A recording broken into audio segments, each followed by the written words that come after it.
Hello all and welcome to another episode of MSBA Quick Bytes. I'm Professor Dominic Sellitto, and today we're going to be talking about the dangers of generative AI.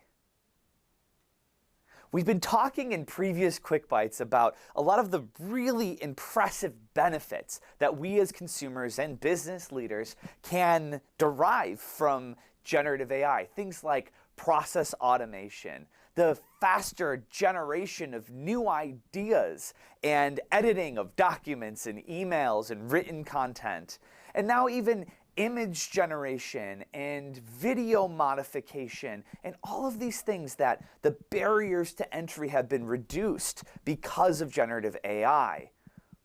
But it's important to understand that with this positive impact that generative AI has, there are also some downsides.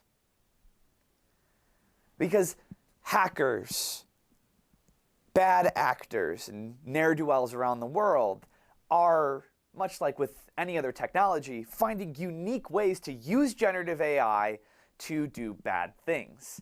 And that spans a large variety of different activities like social engineering. This is where you get like a phishing email trying to trick you to click on a link. And malware development, like new forms of ransomware that are attacking businesses. And general misinformation that's being spread across social media sites. And we'll start with the dark web chatbots. Things like WormGPT here. Now, much like ChatGPT and Bard, WormGPT is a chatbot driven by a large language model. The difference is, with commercial large language models, there are ethical boundaries and barriers that are built in that stop you from being able to do things that are, well, illegal. The dark web chatbots, though, are trained a little bit differently. They are trained specifically to help you to conduct attacks. So they might be trained on millions of phishing emails or samples of computer code that has been used to write viruses in the past. And using that information, they are able to output new attacks. So if I go in and say, I need you to write me a phishing email that tries to convince Dominic, a professor at the University at Buffalo, to click on this link, it is going to be specifically tuned to be able to craft an effective message to me. And similarly, with things like malware, I may not even need to be a computer programmer. I maybe can just type in, write me a piece of ransomware that does this, and it will generate code that is probably going to work. And these things not only make the attacks more effective, but they lower the barrier for would-be attackers to get into the marketplace and start attacking us as consumers and business leaders. Beyond the chatbots, we're also talking about things like voice cloning software.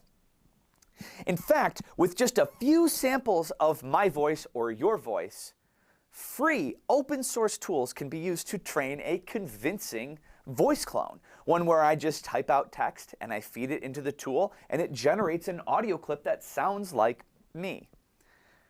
These technologies are already being used in the next generation of telephone scams, where you receive a phone call and traditionally it might say, "Hi, I'm calling from technical support," and we're trained to think, no, I was not expecting that phone call, therefore I will not respond to it, and you hang up. But what if that phone call on the other end sounds like a relative of yours asking for help? That's the reality that we're currently grappling with here, all driven by generative AI. And finally, there are your standard deepfake media, like images that don't exist, or videos of things that never happened. For example, earlier this year, the news around the world was taken by storm over this photograph of the Pope in a puffer jacket. But as it turns out, this was created by generative AI. But many people took it as a real picture of a thing that actually happened. And that's where the danger is. So while, yes, generative AI has all these wonderful use cases, we need to understand that there's always a dark side. And once we know that there's a dark side, we can figure out how to protect ourselves. And so what can we do? As consumers, we can exercise good cyber hygiene. This means we need to scrutinize the emails that we get. We need to be better about setting good credentials on our accounts, better at not going to sketchy websites and things of that nature. We also need to make sure that that iPhone or Android update you've been ignoring for the past 3 months, you go ahead and apply it, because that will address some of the vulnerabilities.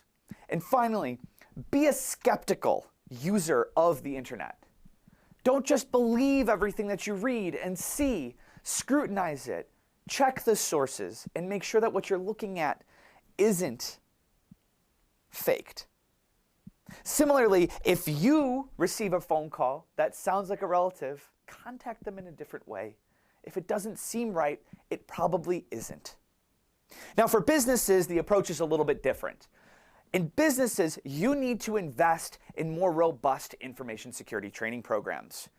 Your frontline staff, your IT administrators are going to be the ones that are being targeted.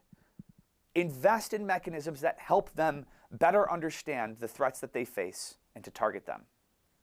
Add generative AI threats to your enterprise threat portfolios and profiles.